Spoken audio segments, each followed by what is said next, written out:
wanted to talk a bit today about the transition that some single player game studios are making to multiplayer games and to games as a service. Uh, Kind of a bit through the lens of the recent release of Suicide Squad, and how that has been a bit, um, let's just say rocky. Uh, that could be the word we could use, I guess. Bit rocky. Um, you can see it yourself. You've got various news articles that are saying how um, Rocksteady might be falling. Metacritic scores are in OpenCritic. You can go ahead and look at it for yourself. Scores are pretty rough. The sales seem to be, who knows? I'm not really sure about those sorts of numbers yet, but not looking great. A lot of people um, are looking up refunds. So there was a rise of 761% in searches for refunds to Suicide Squad. Uh, that's not good. We'll just say that is probably not a good thing. So, in looking at this, it kind of made me think about um, what is happening and why it's happening and why it seems to fail so often. So, I guess we can start with talking about why these developers are even trying it to begin with. So games as a service has been on the rise. It's something that a lot of developers are looking into, the reason that they want it is very simple, and I'm sure most people that are listening probably know what that reason is. Money. So very simply, the reason is money, and the transition gives you a few things. It gives you a steady revenue stream, something that isn't going to be, just a big dump in the bucket. It's over time, you have higher potential earnings with a games as a service. There are consumers that, people call whales. They're just people with high disposable incomes that they're willing to put a ton of money into this game. So if you pull a bunch of those people into your game, they're going to consistently give you money over time. So that's kind of how that goes. There's also the ability to monetize more over a longer period of time. So instead of having your game come out and then maybe giving one or two big DLCs or expansions, you can put little things here and there, things like characters, costumes, etc., etc., and that lets you monetize over a longer period of time. So that gives you kind of more stability. But so some notable successes in terms of that have been games like Genshin Impact. It's a big thing in mobile games. Obviously, that's like the main form of income, I'd say, in most mobile games, like Clash of Clans, Summoner's War, all those sorts of games. But it's also been something for games like World of Warcraft, League of Legends, Grand Theft Auto Online. So there's plenty of examples of games that have done this and succeeded. But let's focus on one, and this is one of, if not the biggest, definitely one of the bigger ones. I feel like it's probably the biggest. The clearest example of this is the jump from single player to multiplayer, Grand Theft Auto Online. So GTA 5, it released in like 2013, and it is generating hundreds of millions of dollars every year. And this is mostly because of GTA Online. GTA 5 was originally developed for like $200 million, something like that. So you can see that in generating hundreds of millions of dollars over many years, that could be a very clear reason why people would want to do that. You put in, your initial investment, and it just keeps going, exponentially growing. That is what every investor wants, right? So it's pretty clear that their profits are much higher than their initial costs. So we know why people want to do it, but why does it fail? Um, so I think one of the more obvious things is that single player developers are very passionate about their single player experiences. So you recruit a bunch of developers to your studio. You have somebody like, we'll just use Rocksteady as an example. You create all these people. They wanted to make these really cool single player experiences based on, big franchises like Batman Arkham Asylum, Arkham City. You get the point. Basically, the Arkham series. Um, they have all of this experience in single player games, making those experiences. Those don't necessarily translate to multiplayer games. Um, so they don't necessarily have the skill sets to make those multiplayer games. They don't have the experience. They don't have the understanding of why a player might want to do certain things in a multiplayer game, or what an engrossing multiplayer experience is in those sorts of multiplayer games, compared to, what they have in a single player experience. Very different audiences. And part of that, and part of the transition to single player to multiplayer, is that you might alienate your audience. So you've built big followings for some of these studios, a lot of these studios, and that's been over a long period of time, sometimes like 10, 15, 20 years. Those people followed you because of your ability to create single player game experiences for them. They see you switching to multiplayer, and they're not stupid. Okay, they know this is mostly for monetary gain. This is something that isn't necessarily aimed at them, the people that have been following you over a long period of time, but for a lot of them, they would still follow you and support you if the game was good enough. Most people aren't going to just see one of their favorite studios and be like, oh, we're not going to try this at all. This is part of the reason that you're even trying this to begin with. You're trying to bring over the audience into this new thing, but you're ending up alienating those people and causing your audience to be very unhappy. So that can create a lot of things. It can create, loss of goodwill. So you've built up this goodwill over a long period of time.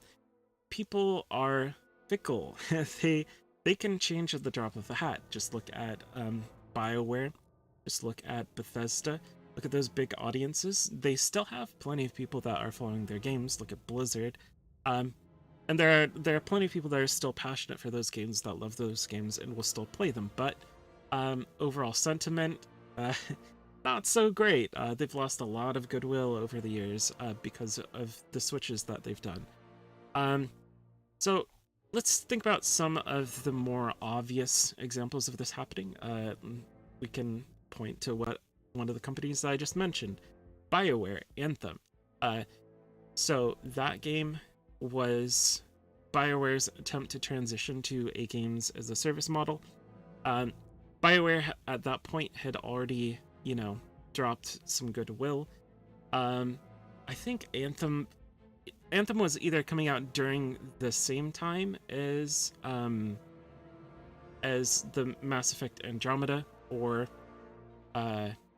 just after. I can't remember exactly. It was very close. But that game was hugely ambitious. We saw it in a lot of the gameplay. Had very ambitious flying mechanics, but a lot of those felt clunky. It ended up a lot of the loot systems in that game were not something that people were hoping they would be, and there was not a lot of endgame content that people wanted to play. And people, rightly so, got frustrated, saw what it was, and decided, what, this isn't for me. This isn't something that I want to do. So you lose all of the goodwill from those people that you've built over a long period of time, and now people are questioning whether they want to buy your next game.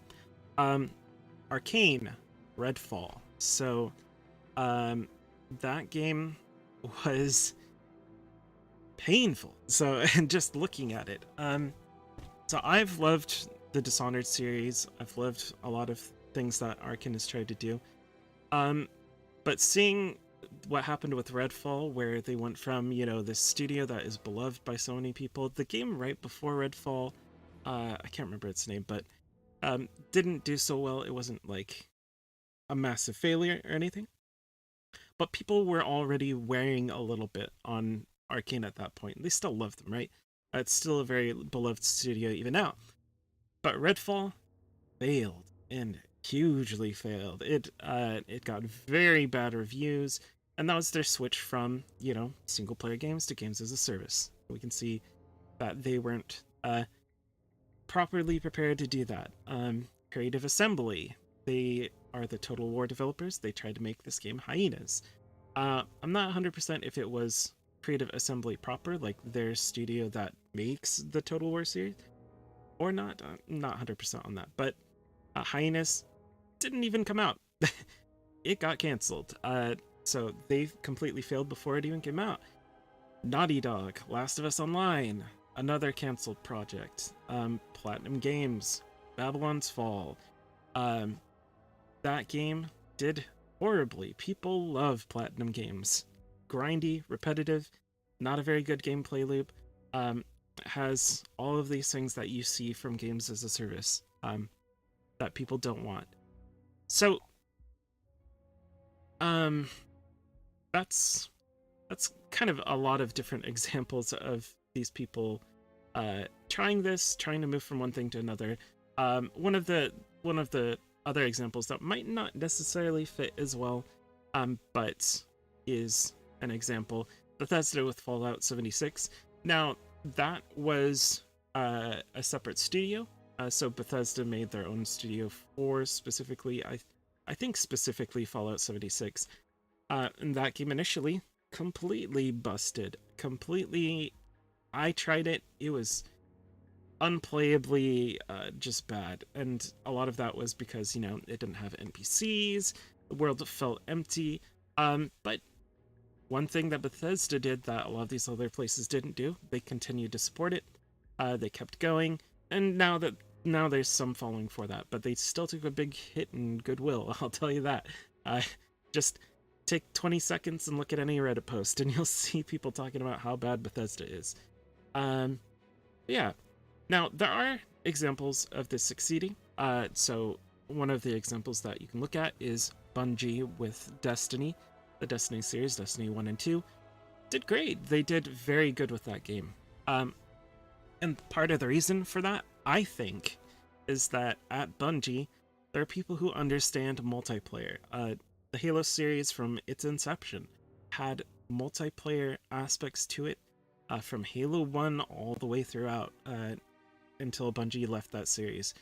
So you already have people in your studio that do multiplayer, that love multiplayer, and that do it well. So that kind of gives you like an off-ramp onto doing something that's more of a games as a service model. The other example, World of Warcraft. Blizzard, they have these people that have already done multiplayer in some of their games. They have... I can't remember if the first Warcraft did multiplayer or not. It might have. I can't remember. But definitely StarCraft. StarCraft 2. Warcraft 3, Warcraft 2, all of these had multiplayer. Warcraft 2, I think it did. Don't quote me on that. I feel like it did. I never played it, but I loved Warcraft 2. Anyway, World of Warcraft did amazing, blew up massive. So you can see that there are these examples of studios that did it, but usually they had a history of already doing multiplayer. They have these off-ramps that they can use. To go into that instead of just, being a cutoff point where like, boom, I'm going into multiplayer. I think that's very important. So I feel like a lot of this is probably caused by things like shareholders, by these high level executives, and maybe even the publishers pushing towards multiplayer games as a service, because they see the success of the Blizzards of the world. They see the success of Bungie. They see Genshin Impact, maybe. They see all of these games that are doing amazingly well, and they say, hey, we want money, do it. And maybe some of these guys, some of these developers at these studios are, excited to try it. But they're not they're not experienced enough. They don't have the skill sets required to do these things. So I think a lot of it is, in the end, a lot of push from higher level people to get them to do it as a form of making income. And everyone, when you're in a business, wants to make income, right? But they're not prepared for it. They don't have the right people, and they end up flopping. You've seen time after time after time these single player game studios try to do this and fail. But yeah, that is kind of my my thoughts on it. I think that there are ways to make this happen. Even Suicide Squad, the game by itself, isn't completely irredeemable. It has a lot of the qualities that made the other games in the Batman Arkham Asylum, Batman Arkham series very good. So the combat's really good still, from what I can see. A lot of different aspects of it are really good. They just didn't really nail the multiplayer aspect of it, and unfortunately they seem to be going the same way as a lot of these other studios, and I could see them pulling the plug in a year. It's not necessarily something that they're 100% going to do, but you can kind of see the writing on the wall already. I feel like if this game doesn't sell as well as they had hoped, if it doesn't pick up, and it doesn't seem to be, seems like people are getting refunds, it's gonna be rough. So those are kind of a lot of the reasons why I think they fail. I think a lot of it is they don't have the passion for those multiplayer experiences like a Bungie, like some of the people at Blizzard did in the past. Let's be very clear. But yeah, I think that in order to make that transition, you have to want it. You have to really want it. And I really doubt that people that have been working on single player games for 10 years want to do that as much as they want to just continue making single player games. And I say let them. There are plenty of things to point out when you look at single player games that have done amazingly well. Just look at Baldur's Gate, and stick to it. If that's what you love, keep doing it. All right, that is it.